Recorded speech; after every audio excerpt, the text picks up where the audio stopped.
dan mengajak orang-orang masyarakat untuk melawan pemerintah yang sah, untuk melawan negara.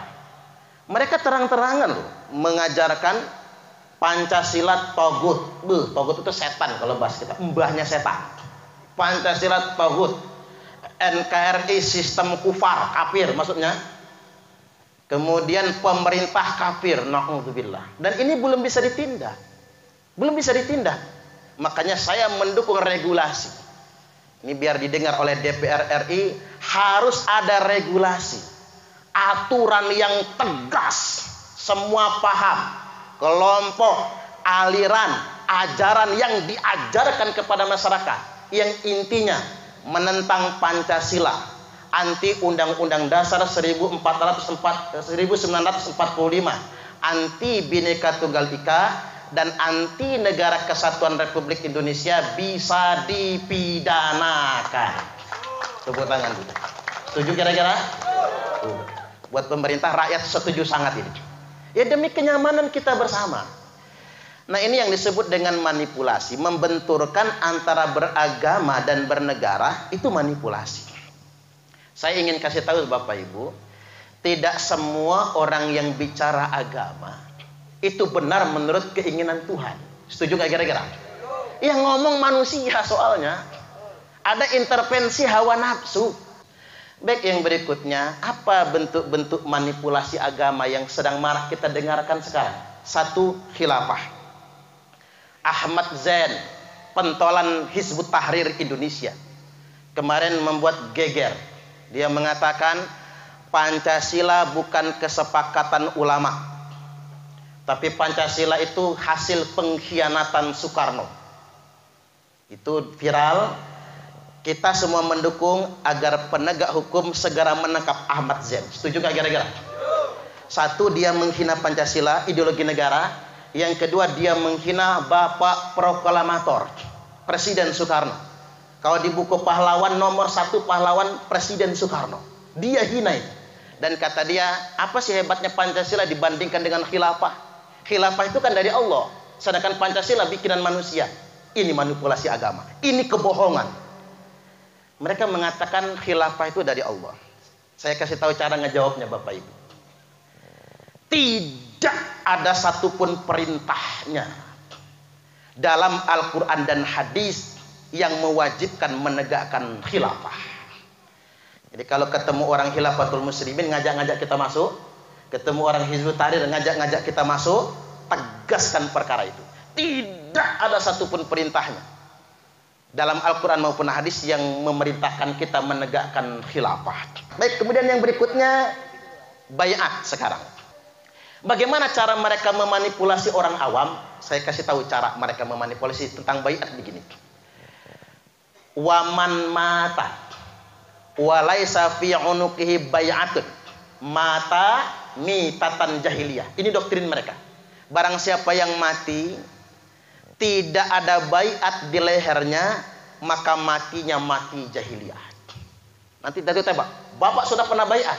Belum. Bapak kafir jahiliyah. Na'udzubillah. Bapak mau nggak baiat? Mau. Nah, kalau orang sudah mau baiat, baru direkrut oleh mereka semua. Setelah dibaiat oleh mereka, ini Pak Khalifah kami. Bapak berbaiat kepada Khalifah. Kalau sudah baiat, dipeluknya jadi saudara, tangis-tangisan, Pak. Kamu saudara kami, enggak kafir lagi. Karena sudah baiat. Nah, pemimpin kita yang sah adalah khalifah ini. Yang lain itu pemimpin pemerintah kafir semua. Maka kita harus memerangi pemerintah yang ada agar kita tidak mati jahiliyah. Na'udzubillah. Ini yang disebut dengan manipulasi agama. Padahal arti hadis itu begini Bapak Ibu. Waman mata walaisa fi unuqihi bai'atun mata mitatan jahiliyah. Barang siapa yang mati tidak ada di lehernya kesetiaan kepada pemerintah yang sah, maka matinya mati jahiliyah. Kan beda betul penafsirannya kan. Mereka membawa hadis itu untuk merekrut orang sebanyak-banyaknya agar melawan pemerintah. Padahal maksud hadis itu adalah barang siapa yang mati dalam keadaan melawan pemerintah yang sah, maka matinya mati jahiliyah. Nuduh pemerintah zalim, lalu membangkang, lalu melawan, lalu matinya mati jahiliyah. Bukan mati syahid, mati sangit.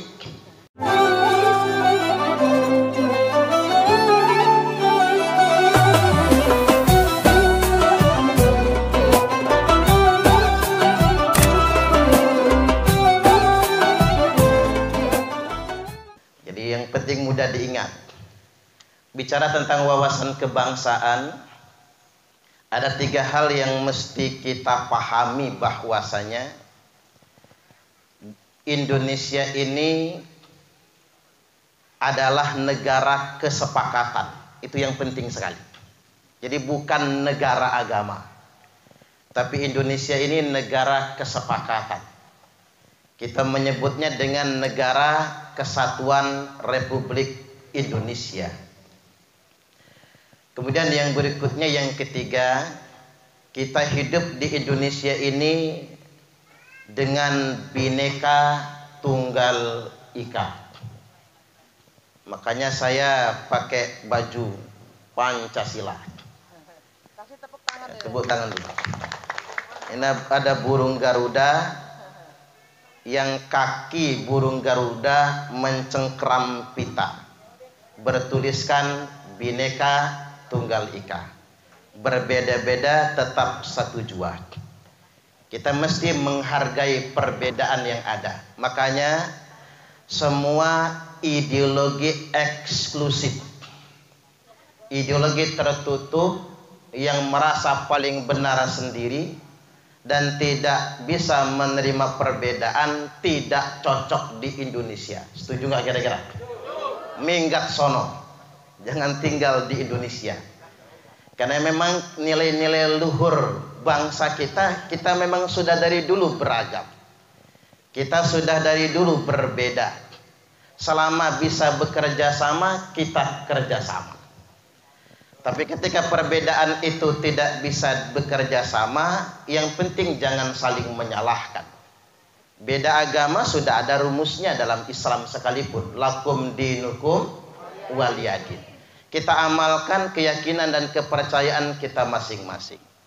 Beda amaliyah juga begitu. Ini ngapa merebat ini. Beda amaliyah juga begitu. Lana a'maluna walakum a'malukum. Untuk kami amal kami,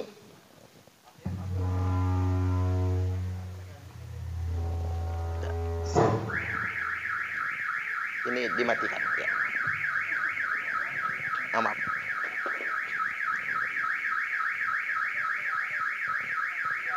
Ke depan aja Pak, ke depan. Nah gitu. Nah, apaan saja setuju sama omongan saya tuh. Jadi kembali lagi, biarkan berbeda. Selagi bisa bekerja sama, ya kita gotong royong. Ini kan nilai-nilai luhur kebangsaan kita. Selagi bisa berdialog, kita berdialog dengan etika yang baik. Kalaupun tidak bisa, ya masing-masing saja. Kita boleh menyebutkan istri kita cantik, istri saya cantik, tapi nggak boleh mengatakan istri tetangga jelek. Setuju nggak kira-kira? Makanya jangan ngopeni rumah tangga orang, urus saja rumah tangga kita sendiri. Makanya muncul pepatah orang di pasar, laki-laki yang rajin mencium istrinya relatif lebih panjang umur dibandingkan dengan laki-laki yang mencium istri tetangganya. Sepakat ya Pak? Baca orang kita, jangan macam-macam. Udah banyak kejadian tragedi berdarah itu gara-gara satu urusan itu. Ya sama dalam urusan bersuku, berbahasa, bernegara, beragama juga sedemikian rupa. Jadi kita nggak perlu korektif dengan orang lain. Yang penting kita istiqomah mengamalkan keyakinan dan kepercayaan kita sendiri. Karena memang Indonesia ini adalah bangsa yang dibangun berdasarkan 4 pilar. 1, ideologi negara Pancasila. Yang kedua, konstitusi, undang-undang dasar 1945. Makanya saya paling gak suka dengan usulan amandemen Undang-Undang Dasar itu. Ngapain Undang-Undang Dasarnya yang diamandemen? Turunannya saja yang diubah. Setuju gak kira-kira? Orang-orang ini pada keminter sih, ngotak-ngatik gitu. Itu kesepakatan soalnya. Kemudian yang ketiga, bentuk negara, Negara Kesatuan Republik Indonesia. Dan yang keempat, Bhinneka Tunggal Ika. Yang ini mesti kita jaga. Dan dalam rangka berbhinneka tunggal ika dan menjaga Negara Kesatuan Republik Indonesia, kita sudah punya sistemnya. Sistem permusyawaratan. Makanya di sila yang keempat, kerakyatan yang dipimpin oleh hikmat kebijaksanaan dalam permusyawaratan perwakilan. Ini keren banget silanya. Orang Indonesia itu banyak ngomong. Bahasa Arabnya kakean cangkem. Itu bahasa Arab nengendia. Banyak ngomongnya. Makanya orang Indonesia banyak berdebatnya, banyak diskusinya. Bahkan orang Indonesia tuh bisa semalam suntuk nongkrong di gardu ronda, cuman ngomong aja kerjaannya itu. Kopi udah habis, rokok udah habis. Tapi ingat, itu punya kelebihan tersendiri. Selesai diomongan, kita tidak perlu bugoco, kalau kata orang Palembang, kita tidak perlu bunuh-bunuhan. Walaupun ngobrolnya santai, ngalur ngidul, ujung-ujungnya muncul permusyawaratan. Dan sudah diatur oleh konstitusi. Kita punya wakil rakyat, legislator. Di mana para wakil rakyat bermusyawarah, beliau-beliau juga bermufakat. Bandingkan dengan Afghanistan, yang mereka tak biasa bermusyawarah, tak biasa berdebat, tapi mereka biasa ngangkat senjata, bunuh-bunuhan. Nah, dalam rangka menjaga Bhinneka Tunggal Ika juga, kita mesti mengimplementasikan sila yang kelima, keadilan sosial bagi seluruh rakyat Indonesia. Bicara tentang keadilan sosial, kita ini kan trias politika, eksekutif, legislatif, yudikatif. Kita berharap di sini ada siapa aja? Eksekutif ada Pak RT, mana Pak RT? Pak RT tadi mana sih? Oh, di belakang. Pak RT harus adil bagi BLT-nya. Setuju nggak kira-kira? Cuman begini Bapak Ibu.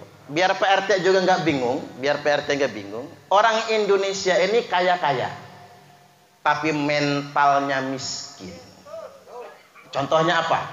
Orang Indonesia punya mobil Avanza ngaku miskin. Kan gitu ya? Punya mobil Pajero Sport ngisinya solar subsidi. Termasuk saya ya. Ini mental loh, ini mental. Itu kan mahal Pajero Sport. Pak Pandi Chandra apa mobilnya? Expander. Oh, Innova ya. Tapi kalau anggota dewan jangan ngisi solar ya Pak. Aturan Pertamina Dex ya. Nah, artinya begitu Bapak Ibu.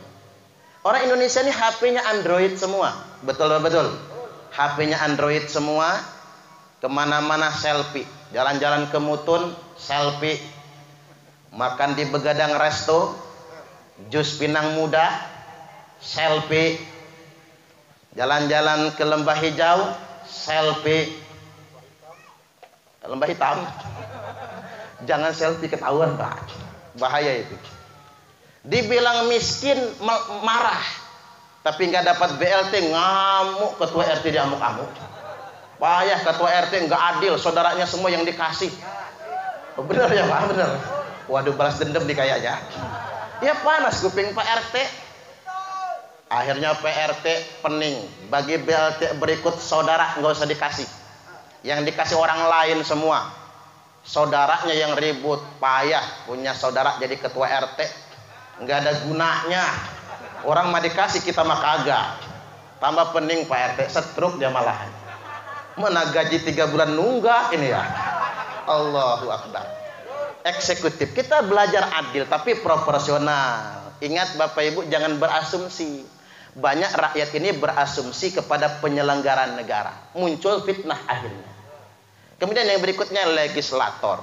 Ya, di sini ada dua, Bu April sama Pak Pandi Chandra.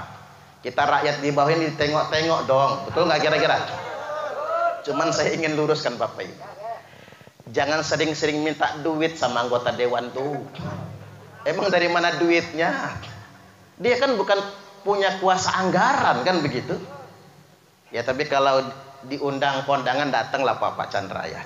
Ya berapalah ngasih proporsional ya. Tapi jangan sering-sering Bapak Ibu. Dari mana memang dananya? Tetapi kalau anggota dewan legislator kita hadir bersama kita, walaupun nggak ngasih duit cuman ngasih senyuman, ya gocap-gocap jadilah misalnya. Ya hadirnya yang penting itu kan. Kita punya aspirasi minimal didengarnya, mudah-mudahan diperjuangkannya. Termasuk juga bapak-bapak penegak hukum. Kita ingin hukum itu jadi panglima, agar tidak ada yang main hakim sendiri. Nah kita sebagai rakyat juga, jangan cuma nuntut pemimpin adil. Kita juga mesti adil, minimal peduli dengan sesama. Saya ini penceramah Bapak Ibu. Saya pernah ditegur, Ustadz, dakwah yang sebenarnya itu bukan pas megang mikrofon. Dakwah yang sebenarnya bukan di mimbar-mimbar khutbah. Iya juga ya Pak. Kalau dakwah pas megang mikrofon, pulang dari sini udah ketahuan ada sanggunya nih kayaknya ya. Mic-nya udah ngomong tadi, makanya satunya berebet itu. Kalau dakwah itu di mimbar, turun mimbar ada sangunya. Tapi dakwah yang sebenarnya ada di tengah-tengah masyarakat yang lemah. Iya juga ya. Orang kaya bolak-balik umroh, haji dengan alasan rindu rumah Allah. Padahal Allah lebih rindu dengan orang kaya yang berbagi dengan fakir miskin. Setuju gak kira-kira? Kalau kata Syekh Abdul Qadir Al-Jailani, sesuap nasi yang engkau masukkan ke dalam perut orang yang lapar itu lebih baik daripada membangun 1000 masjid jamiah.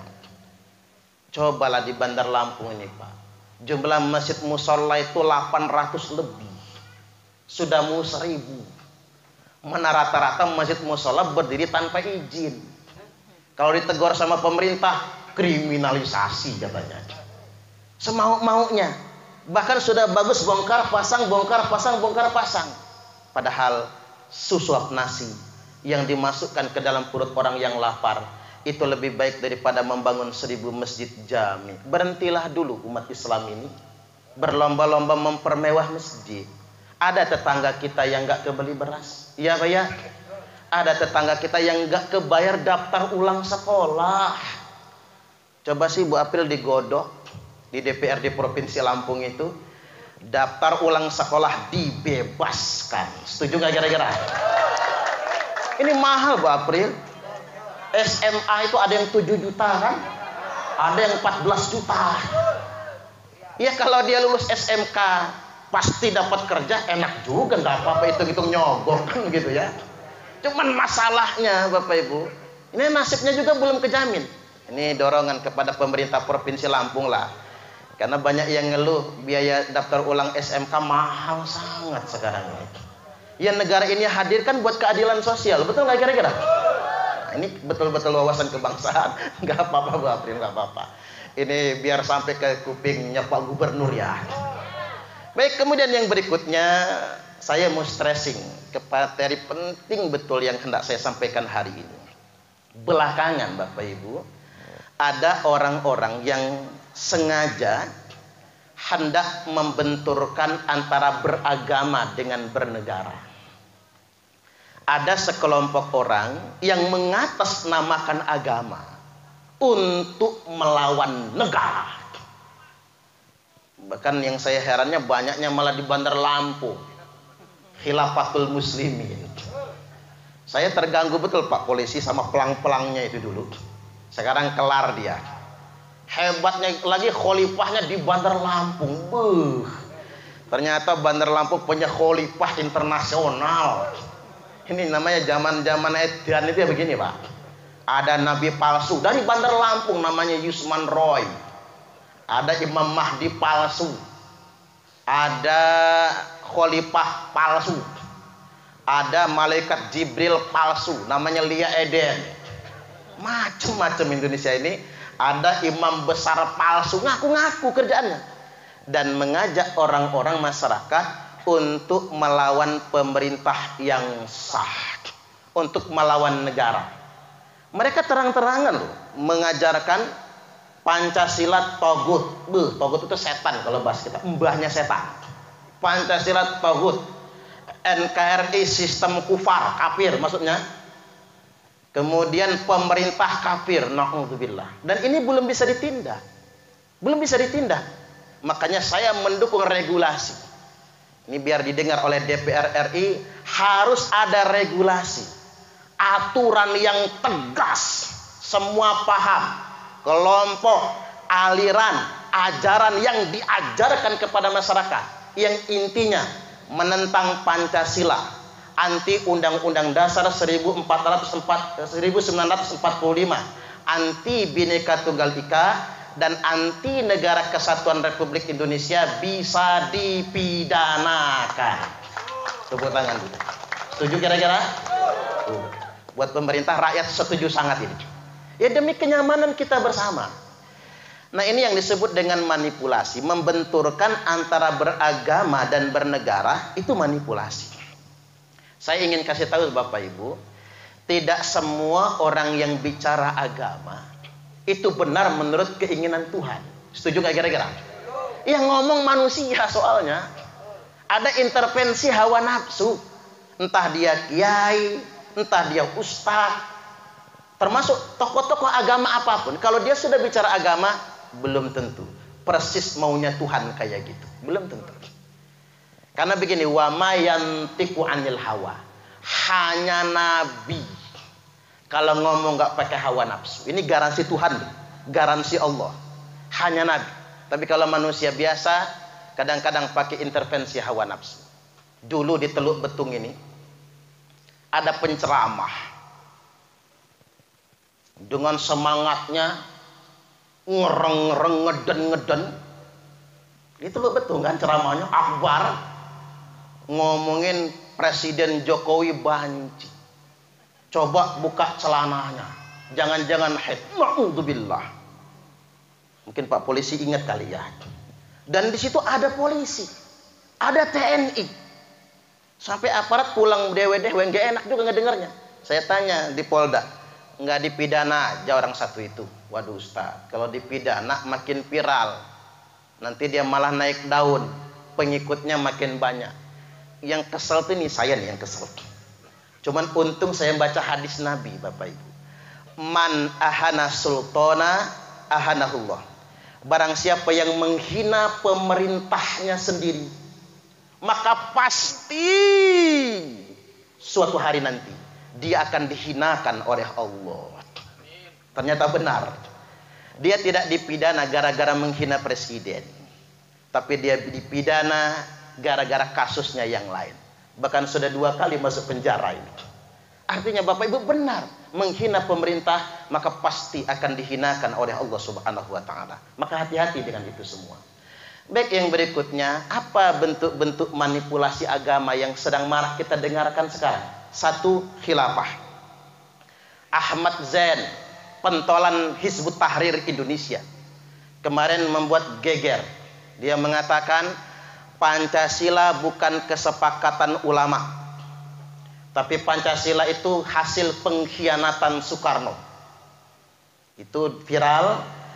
Kita semua mendukung agar penegak hukum segera menangkap Ahmad Zain. Setuju gak kira-kira? 1, dia menghina Pancasila, ideologi negara. Yang kedua, dia menghina Bapak Proklamator, Presiden Soekarno. Kalau di buku pahlawan, nomor 1 pahlawan Presiden Soekarno. Dia hina itu. Dan kata dia, apa sih hebatnya Pancasila dibandingkan dengan khilafah? Khilafah itu kan dari Allah, sedangkan Pancasila bikinan manusia. Ini manipulasi agama, ini kebohongan.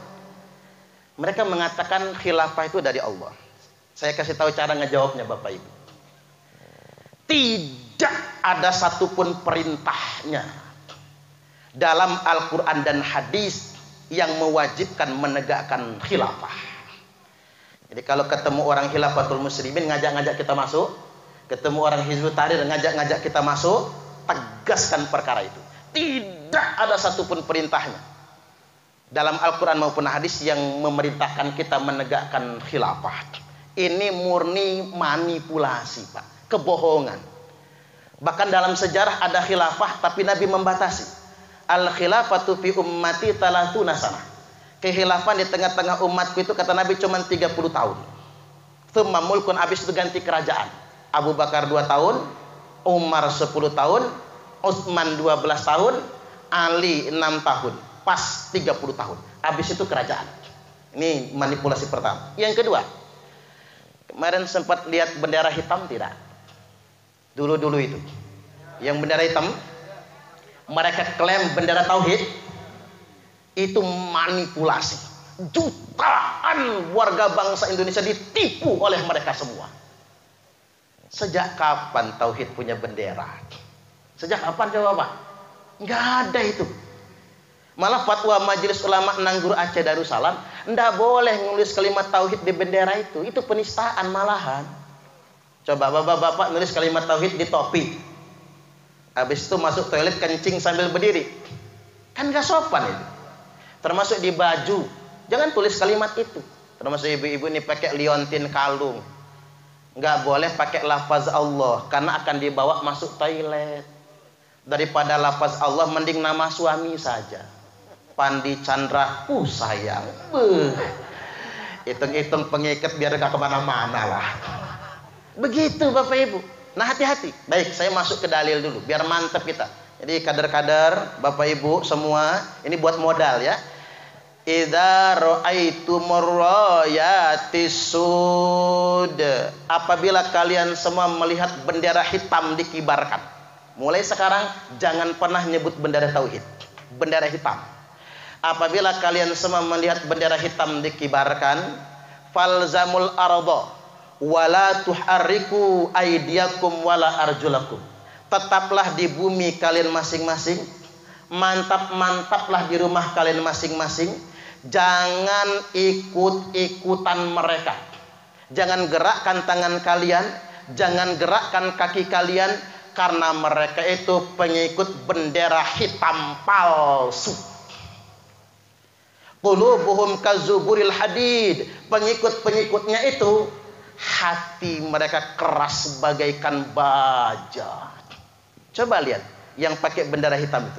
HTI atau Hizbut Tahrir, ISIS, Al-Qaeda, Jamaah Islamiyah, Jamaah Ansarud Daulah, Jamaah Ansarut Tauhid. Hati mereka keras semua bagaikan baja.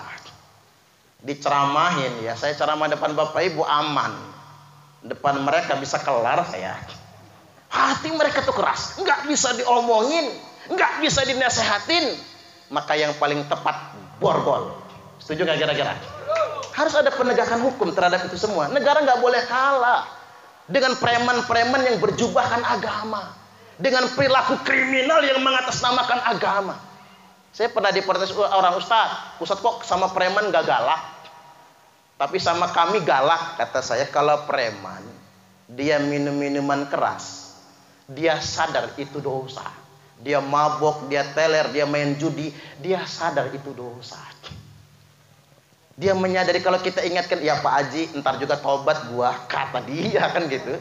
Kalau kita ingatkan, dia tahu itu salah. Tetapi orang yang mabok agama, melakukan aksi teror atas nama agama, mereka tidak pernah merasa bersalah.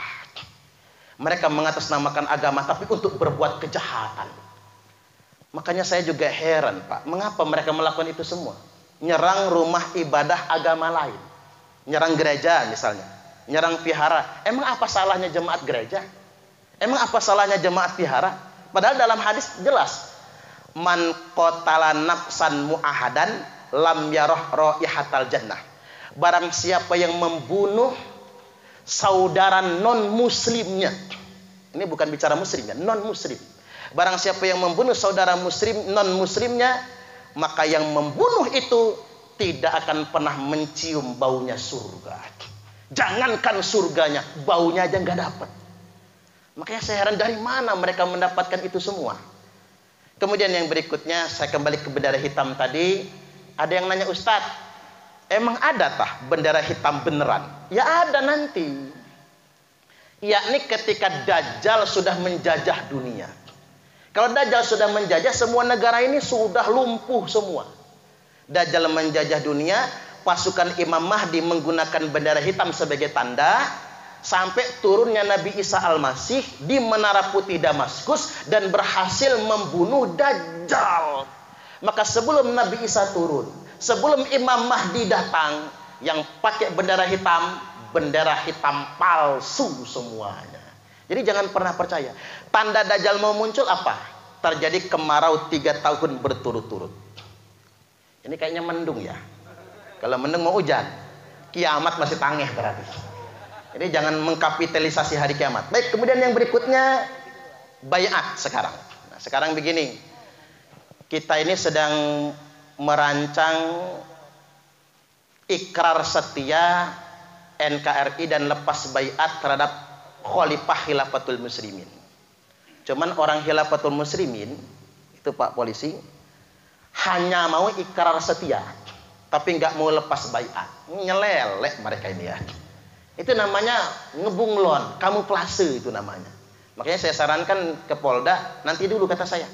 Seandainya mereka nggak mau lepas baiat, nanti dulu. Karena baiat ini kata kuncinya baiat. Kemarin alhamdulillah Pak, kita berhasil 120 anggota JI. JI loh Pak. JI itu organisasi teroris loh. Bukan KM. Kalau KM mah belum teroris. JI ikrar setia NKRI. Mudah-mudahan mereka benar-benar setia. Allahumma amin. Nah, terakhir kemarin tanggal 29 Mei 50 orang tokoh JI. Malah mohon maaf, ada di antaranya pimpinan pondok pesantren. Hati-hati ya mondokin anak ya. Harus tanya dulu. Minimal tanya ke saya lah. Minta rekomendasinya. Jangan macam-macam. Ada Pak, bapaknya polisi. Anaknya mondok. Selama mondok hormat bendera haram. Pancasila togut. Nyanyi lagu Indonesia Raya haram. Bapaknya polisi, anaknya teroris. Man gak matching yang kayak gini nih. Nah kembali lagi. Harus lepas baiat. Karena doktrinnya baiat. Bagaimana cara mereka memanipulasi orang awam? Saya kasih tahu cara mereka memanipulasi tentang baiat begini. Waman mata walaisa fi unuqihi bai'atun mata mitatan jahiliyah. Ini doktrin mereka. Barang siapa yang mati tidak ada baiat di lehernya, maka matinya mati jahiliyah. Nanti dari tembak, Bapak sudah pernah baiat? Belum. Bapak kafir jahiliyah. Na'udzubillah. Bapak mau nggak baiat? Mau. Nah, kalau orang sudah mau baiat, baru direkrut oleh mereka semua. Setelah dibaiat oleh mereka, ini Pak Khalifah kami. Bapak berbaiat kepada Khalifah. Kalau sudah baiat, dipeluknya jadi saudara, tangis-tangisan Pak. Kamu saudara kami, nggak kafir lagi. Karena sudah baiat. Nah, pemimpin kita yang sah adalah Khalifah ini. Yang lain itu pemimpin pemerintah kafir semua. Maka kita harus memerangi pemerintah yang ada agar kita tidak mati jahiliyah. Na'udzubillah. Ini yang disebut dengan manipulasi agama. Padahal arti hadis itu begini Bapak Ibu. Waman mata walaisa fi unuqihi bai'atun mata mitatan jahiliyah. Barang siapa yang mati tidak ada di lehernya kesetiaan kepada pemerintah yang sah, maka matinya mati jahiliyah. Kan beda betul penafsirannya kan.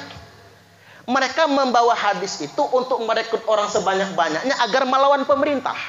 Padahal maksud hadis itu adalah barang siapa yang mati dalam keadaan melawan pemerintah yang sah, maka matinya mati jahiliyah. Nuduh pemerintah zalim, lalu membangkang, lalu melawan, lalu matinya mati jahiliyah. Bukan mati syahid, mati sangit. Sepakat kira-kira? Oke, saya tambahkan dikit lagi. Bekal agar kita tidak dimanipulasi orang. Ada yang pakai playing victim. Apa kata mereka? Sekarang ini ulama dikriminalisasi. Saya kasih tahu cara jawabnya. Tanya balik Pak, ulama yang mana? Ada ribuan ulama kiai di Indonesia ini anteng-anteng saja. Betul betul. Ada jutaan santri di pondok pesantren biasa-biasa saja. Ada puluhan ribu pondok pesantren, mantep-mantep saja. Masjid baik-baik saja. Itu cara ngejawabnya. Umat Islam dizalimi, umat Islam yang mana? Ya kalau orang berbuat kriminal, ya jangankan orang biasa. Kata Nabi, Fatimah kalau maling, saya yang potong tangannya. Jadi nggak ada di negara ini warga negara kelas 1. Betul-betul kira-kira. Semua orang jenderal sekalipun kalau berbuat salah akan dihukum. Nggak ada yang kebal hukum di negeri ini. Apalagi merasa darah biru, darah kuning, darah hijau dan lain sebagainya. Nggak ada. Semua orang harus bertanggung jawab akan apa yang dia lakukan. Kemudian yang berikutnya, manipulasi. Yang sederhana, buat ngambil contoh saja ya. Gimana kok orang pintar bisa kecuci otaknya? Begini Bapak Ibu. Tolong jawab pertanyaan saya. Kalau Bapak Ibu suruh milih Al-Quran atau Pancasila? Al-Quran dong. Pancasila buatan manusia, Al-Quran wahyu Allah. Al-Quran dong. Milih bela Islam atau bela NKRI? Bela Islam dong. NKRI mah buatan manusia Pak. Islam itu dari Allah. Ini buat yang muslim ya. Milih taat Allah atau taat pemerintah? Allah dong. Memang pemerintah siapa? Tak ulang lagi. Milih Al-Quran atau Pancasila? Al-Quran. Milih bela Islam atau Pancasila? Islam. Milih taat Allah atau taat pemerintah? Allah. 2 menit jadi teroris semua ini. Iya dong Pak. Kayak gitu. Jangankan bapak-bapak Pak polisi aja bisa kok dicuci otaknya begitu. Nah itu pertanyaan jebakan. Jawabnya jangan kayak gitu Bapak Ibu. Sama kayak ibu-ibu ditanya ibu-ibu, milih taat sama Allah atau taat suami? Taat suami kafir. Pilih taat Allah, dicerai sama lakinya. Jawaban yang benar, taat berbakti kepada suami adalah perintah Allah. Cocok? Sama kayak pertanyaan, milih berbakti sama orang tua atau berbakti kepada Allah? Jawaban yang benar, berbakti kepada orang tua merupakan perintah Allah. Milih taat pemerintah atau taat Allah? Jawaban yang benar, mentaati pemerintah adalah perintah Allah. Kan jelas ayatnya, atiullaha wa atiur rasulah wa ulil amri minkum. Terakhir, milih bela Islam atau bela negara?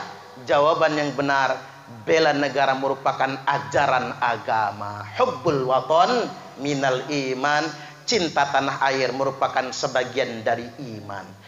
Ya itu saja dari saya.